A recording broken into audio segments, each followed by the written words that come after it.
Samedi 25 janvier 2025, mesdames et messieurs, bonsoir et bienvenue dans cette nouvelle édition du journal de Viva en version française. Dans les actualités de ce jour, à la une, les 19 personnes appartenant à un réseau de contrebande de tortues arrêtées par la police le 27 décembre 2024 et les 6 et 17 janvier 2025 ont été placés en détention provisoire après avoir été présentés devant le parquet hier 24 janvier 2025. 13 ont été placés en détention à Siafas et les 6 restants sont à Intanmour. Reportage de Felnara Kosorsoul.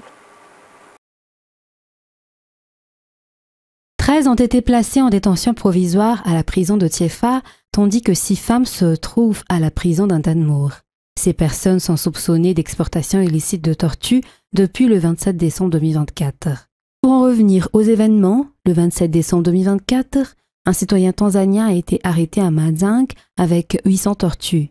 Cette arrestation fait suite à une enquête conjointe de la gendarmerie, du ministère de l'Environnement et de la police économique. Selon les explications, ce Tanzanien a obtenu ces tortues dans la partie sud de l'île. Les enquêteurs s'y sont rendus afin de rechercher le fournisseur de ces tortues et ce dernier a été arrêté à Luyen, une commune située entre Mainz et Mourndave, le 6 janvier 2025. Lors de son arrestation, 1522 tortues ont été trouvées dans sa voiture. Son audition a permis de découvrir les véritables fournisseurs de tortues et les lieux où ils prennent ces tortues. L'enquête s'est poursuivie et l'équipe s'est de nouveau rendue dans l'Anjoui, dans la commune de Belou, pour rechercher et arrêter les présumés fournisseurs de tortues. Arrêtés également, ces derniers ont été amenés à Antananarivo. L'enquête s'est ensuite poursuivie à Mazang, le 17 janvier 2025, à la recherche d'autres membres de ce réseau d'exportateurs de ces ressources nationales. Des employés d'une entreprise en charge de la formation maritime, de transport de passagers et de transport maritime ont été appréhendés. D'après les explications, ce sont ces derniers qui se chargent d'exporter ces tortues vers la Tanzanie. En tout, 19 personnes sont directement impliquées dans cette affaire, dont 7 femmes et 12 hommes. Tous ont fait l'objet d'une enquête à Antananarivo, selon les informations. Restons toujours au niveau de ces affaires criminelles après les contrebandes des tortues. Parlons également du réseau de stupéfiants, de drogue qui ont été démantelés par la police. Plus d'une tonne de stupéfiants saisis par la police contre la propagation et la prise de drogue au SCAL SSP ont été brûlés les 8 et 10 janvier dernier à Antirabé. Les 6 personnes impliquées dans cette affaire ont été incarcérées après avoir été présentées devant la justice. Un reportage de Felnara Kosorsoul. Le 23 janvier, 1025 kilos de cannabis ont été brûlés par la police antidrogue après avoir reçu l'approbation du tribunal. Ils ont été saisis à Antirabé les 8 et 10 janvier. Parallèlement, 6 personnes ont été arrêtées qui ont toutes été présentées au juge qui a décidé leur incarcération à Intanmour. Des informations provenant d'un particulier sur la présence d'une voiture transportant de la drogue de Tuliara vers Antananarivo le 6 janvier 2025 ont permis d'arrêter le responsable selon les informations. Retour sur les faits. Le jeudi 9 janvier 2025, la police s'est rendue dans la région à Moronmani pour retrouver la voiture qui transportait de la drogue selon les informations. Le vendredi 10 janvier, ils ont confirmé qu'une grosse voiture transportait de la drogue. La police d'Antirabé a arrêté un Buimanzak ce même jour vers 12h30, cette voiture dans laquelle 840 kilos de cannabis ont été retrouvés. Le chauffeur et ses aides ont avoué que la drogue devait être transférée dans une autre voiture à Antirabé. Après leur arrivée à Antirabé, les 64 sacs de drogue ont été transférés dans un autre fourgon selon l'enquête de la police. Ainsi, le piège qui a été monté a permis d'arrêter le propriétaire de la drogue le soir même. Ce dernier conduisait une voiture 4x4. À la suite de cette affaire, un homme responsable du transport de 11 sacs de drogue pesant 184 kilos, provenant également de Tuliara, a été interpellé par la police le mardi 8 janvier. Dans un tout autre sujet, mais parlons toujours de la police nationale, les 220 inspecteurs de police de la promotion Saint-Djaja peuvent déjà opérer en tant qu'OPJ après avoir prêté serment. Ils étoffent ainsi le nombre des policiers enquêteurs criminels en exercice. Reportage toujours de Felnara Kosorsoul. Lundi 20 janvier 2025, au tribunal de première instance d'Anous, s'est tenue la cérémonie solennelle au cours de laquelle les inspecteurs de police de la promotion Saint-Jacques ont prêté serment en tant qu'OPJ ou enquêteurs criminels. 220 inspecteurs de police ont prêté serment dont 28 femmes.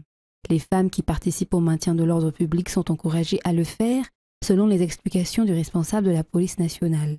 Ainsi, ces inspecteurs de police peuvent maintenant mener des enquêtes sur les infractions. Dans les actualités de ce jour également, c'est la météo. De mauvais temps se forment dans les zones océaniques de Madagascar, selon les informations émanant du service des prévisions météorologiques.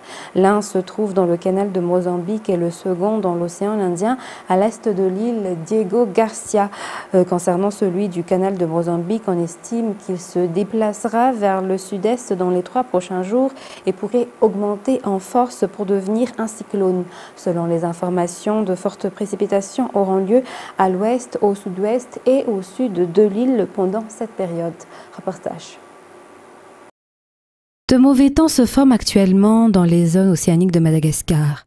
Le premier dans le canal de Mozambique, le second dans l'océan Indien, à l'est de l'île Diego Garcia, selon les informations émanant du Centre des prévisions météorologiques. Celui du canal de Mozambique est préoccupant. La tempête a pris de l'ampleur ces 2 derniers jours. Il s'est étendu au milieu du canal ces dernières 24 heures. Il est encore moins puissant. À 9 heures du matin, son centre était situé aux environs de 483 km à l'ouest, légèrement au nord-ouest de Morombe, apportant des vents de 37 km par heure avec rafales de 50 km/h en orage. Il n'a pas beaucoup bougé ces 12 dernières heures. Il devrait se déplacer vers le sud-est au cours des 3 prochains jours et pourrait devenir un cyclone. On s'attend à ce qu'il apporte beaucoup de pluie à l'ouest, au sud-ouest et au sud de l'île pendant cette période. Compte tenu de cela, il est demandé aux habitants des districts suivants de mettre en œuvre les mesures liées à l'alerte de couleur verte pour Morombe, Tulia 1 et 2, Impani, Belou et Nsiumbe. Il est donc demandé aux usagers de la mer entre Bessalimp et Focap d'être très prudents, voire de ne pas prendre la mer, car les conditions météorologiques seront instables. Chacun est toujours encouragé à suivre les instructions données par les autorités de chaque zone pour renforcer les mesures face à la saison de pluie et de cyclones. Concernant les intempéries dans l'océan Indien, il est à plus de 3300 km au nord-est d'Intala. Il est moins puissant, il n'a pas beaucoup de progrès ces derniers jours. Le service météorologique surveille de près l'évolution de ces intempéries. Toujours dans cette page sociale, le nombre de personnes qui demandent un bulletin de naissance est en hausse dans les 6 arrondissements de la capitale en ce mois de janvier. Pour le 4e arrondissement en particulier, 600 bulletins sont délivrés par jour en cette période de préparation des inscriptions pour les examens officiels du CEPE et du BEPC. Le bulletin est délivré le jour même de la demande. Il en est de même pour les copies d'actes de naissance et la certification des cartes d'identité nationale. Reportage de CNO. L'inscription aux examens officiels se fait en ce début du 2e trimestre de l'année scolaire et parmi les documents à fournir pour les inscriptions aux examens officiels figurent le certificat de résidence et le bulletin de naissance. Ainsi, les demandes de ces documents sont en hausse en ce début d'année.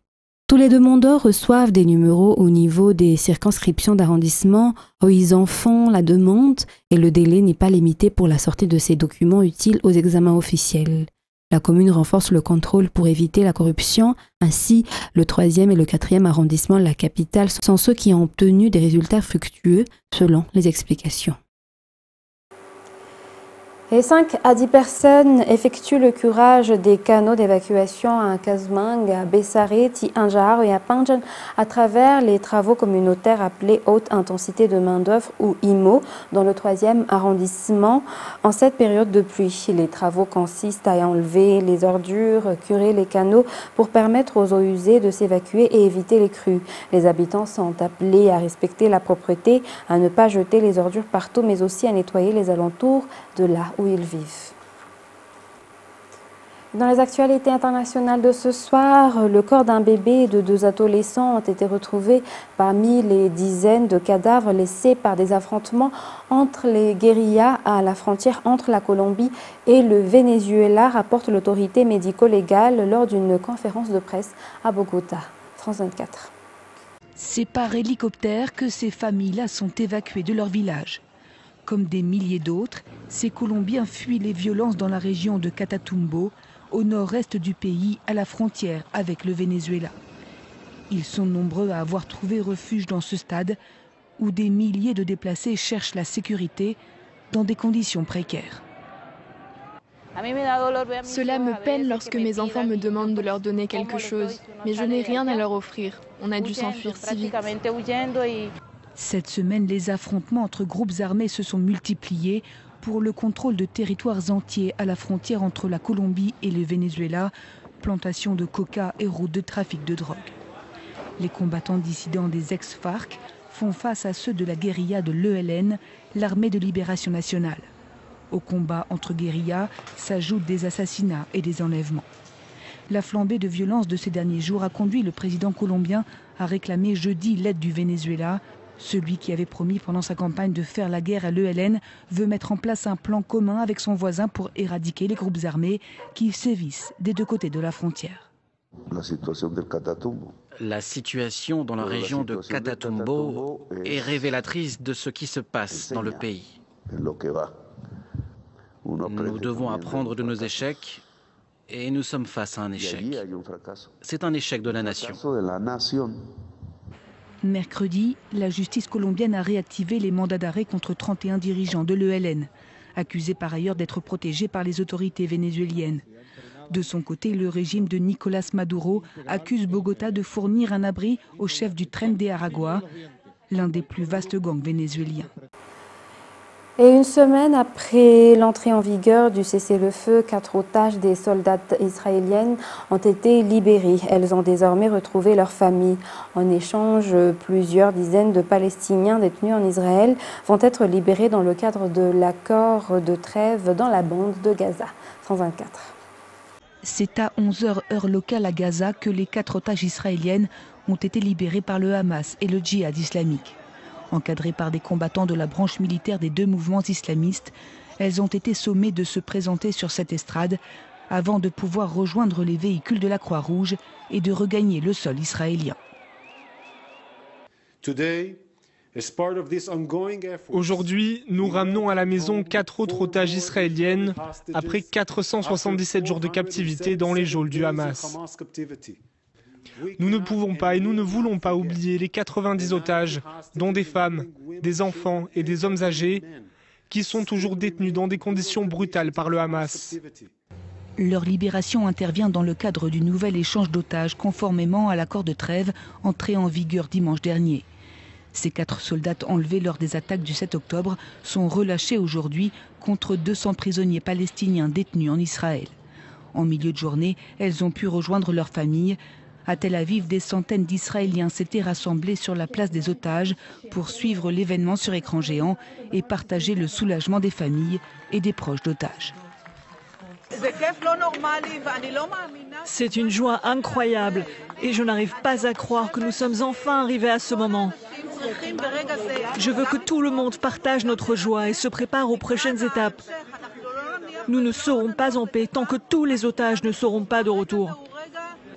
Dans les heures qui ont suivi, la libération des prisonniers palestiniens est progressivement intervenue, comme ceux-là quittant en fin de matinée la prison d'Ofer. Parmi les 200 prisonniers, certains purgeaient des peines de prison à perpétuité pour des attaques meurtrières.